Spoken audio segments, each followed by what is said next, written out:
Shalom, selamat pagi. Tuhan Yesus memberkati kita. Dimanapun Bapak Ibu berada, mari kita tetap selalu bersandar kepada Tuhan, mengandalkan Tuhan Yesus dalam segala situasi. Karena itu jadikanlah Tuhan itu menjadi dasar kehidupan kita, tujuan hidup kita. Dan tentu tidak ada hal yang paling membahagiakan hidup kita selain kita bisa berjalan bersama-sama dengan Dia. Pagi ini kita ingin belajar sebuah prinsip firman Tuhan tentang hakikat hidup kita sebagai manusia. Dalam kitab Roma pasal yang ke-7 ayat 22 sampai 23 dikatakan, "Di dalam batinku aku suka akan hukum Allah, tetapi di dalam anggota-anggota tubuhku aku melihat hukum lain yang berjuang melawan hukum akal budiku dan membuat aku menjadi tawanan hukum dosa yang ada dalam anggota-anggota tubuhku." Dalam 2 Korintus 4 ayat 16, "Sebab itu kami tidak tawar hati, tetapi meskipun manusia lahiriah kami semakin merosot, namun manusia batiniah kami dibaharui dari hari ke sehari." Jadi kita melihat dari ayat ini, ada manusia batiniah, ada manusia lahiriah.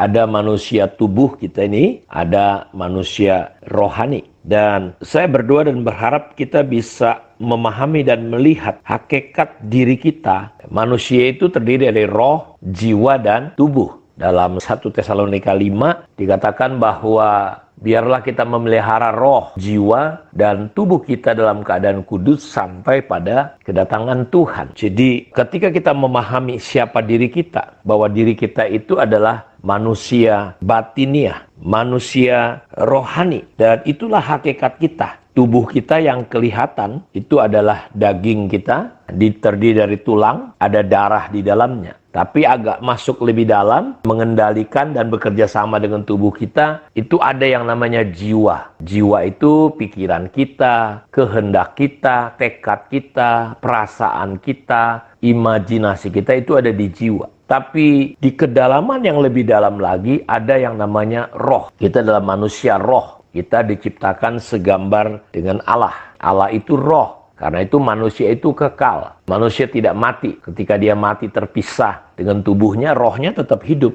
Hanya tempatnya nanti di surga atau di neraka tergantung apakah orang itu percaya Yesus atau tidak. Roh kita ini fungsinya adalah untuk apa? Untuk bersekutu dengan Tuhan. Persekutuan, fungsi daripada roh kita. Roh kita fungsinya untuk apa lagi? Hati nurani. Jadi roh kita itu, saudara, ketika kita berdosa, bersalah, nggak benar hidup kita, hati nurani kita itu nggak tentram, nggak damai. Tubuh kita merasakan ada gangguan, jantung kita lebih berdetak lebih cepat. Karena hati nurani kita, di situ Tuhan berbicara. Lalu ada yang namanya intuisi untuk menangkap siaran atau dimensi roh. Itu fungsi daripada roh kita. Paulus berkata, "Meskipun manusia lahiriahku semakin merosot, namun manusia batiniahku semakin berubah, semakin bertambah-tambah." Jadi ada kekuatan yang semakin membesar dalam rohnya. Bukan kedagingannya, bukan dagingnya, bukan manusia lahiriahnya yang semakin kuat, tetapi manusia rohnya. Saya berdoa agar manusia roh kita, manusia batiniah kita itu yang hari lepas hari semakin kuat, semakin meningkat. Seperti kata Paulus. Di dalam terjemahan lama dikatakan di sini bahwa meskipun manusia lahiriah kami semakin merosot, namun manusia batiniah kami dibaharui dari hari ke sehari. Jadi Alkitab di sini kita melihat manusia kita itu menjadi dua bagian. Yang satu itu manusia insani, manusia lahiriah. Yang satu lagi adalah manusia batiniah. Saudara, tempatnya Allah itu ada di dalam manusia batiniah kita. Di luar itu bukan tempat kediaman Allah. Jadi karena itu dengan kata lain roh kita ialah manusia batiniah kita, sedangkan bagian dari insan yang dapat kita rasakan atau manusia lahiriah kita, tempat insan lahiriah kita, manusia batiniah kita tidak sudah mengenakan manusia lahiriah seperti kita, kayak pakaian tubuh kita ini, saudara-saudaraku. Dan Allah telah menaruh dirinya di dalam mana? Di dalam diri kita, yaitu di roh kita. Allah menaruh rohnya di dalam kita. Allah juga telah menaruh kehidupannya, kekuatannya di dalam, yaitu manusia roh kita, bukan di manusia lahiriah kita, tetapi di dalam batin kita. Di luar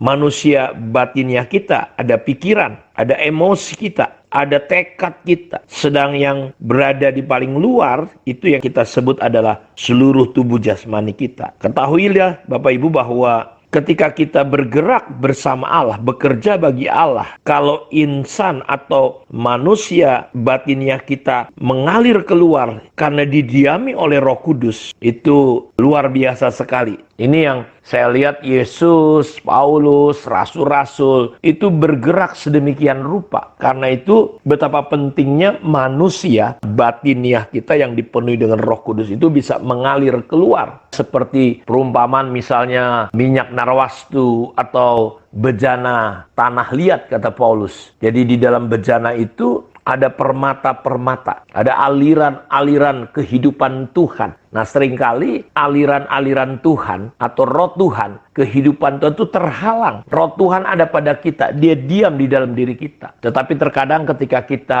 saudaraku, tidak mengalami yang sering kita sebut dalam fase pemuritan namanya peremukan. Kita tidak mengalirkan aliran hidup Tuhan. Kita cuma mengalirkan namanya aliran-aliran di jiwa kita. Jadi cepat atau lambat, kita ini orang-orang Kristen, kita orang-orang yang melayani Tuhan akan menemukan bahwa penghalang pekerjaan Tuhan tidak lain tidak bukan adalah diri kita sendiri. Cepat atau lambat, setiap kita yang melayani Tuhan akan mendapati bahwa manusia lahiriah kita, tubuh jasmani kita ini, jiwani kita ini, dia akan menentang kita, menentang keinginan roh. Tidak bisa selaras dengan manusia batiniah kita. Makanya manusia lahiriah kita harus tunduk kepada manusia batiniah kita. Karena terkadang roh kita pengen ke sana, tapi manusia jasmani kita pengennya ke sini. Manusia rohani kita pengen ke situ.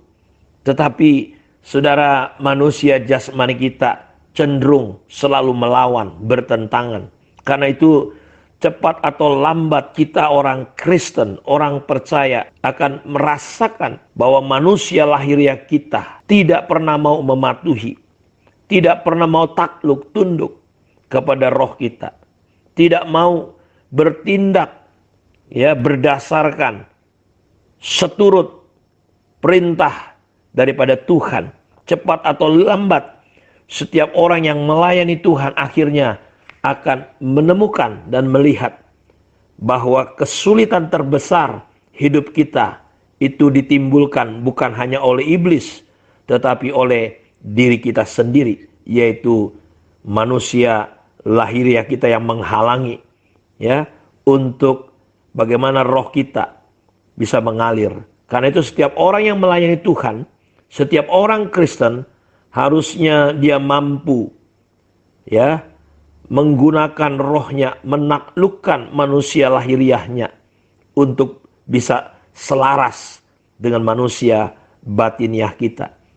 Karena itu dalam pembelajaran atau saat teduh pagi ini saya berdoa dan berharap saudara kita akan mulai belajar sebentar hari-hari ke depan bagaimana kita membangun dimensi atau manusia roh kita ini untuk akhirnya kita bisa melihat, kita bisa mengalami proses peremukan dan keluarnya manusia rohani kita itu manusia batiniah kita bisa mengalir yang dipenuhi dengan Roh Kudus, jiwa kita dan tubuh kita takluk kepadanya, dan kita akan melihat hari lepas hari kemuliaan Tuhan akan begitu dahsyat mengalir dalam kehidupan kita. Kiranya Tuhan Yesus memberkati kita. Mari kita berdoa. Bapa, terima kasih, kami mau belajar Tuhan betapa pentingnya proses mati dari daging kami.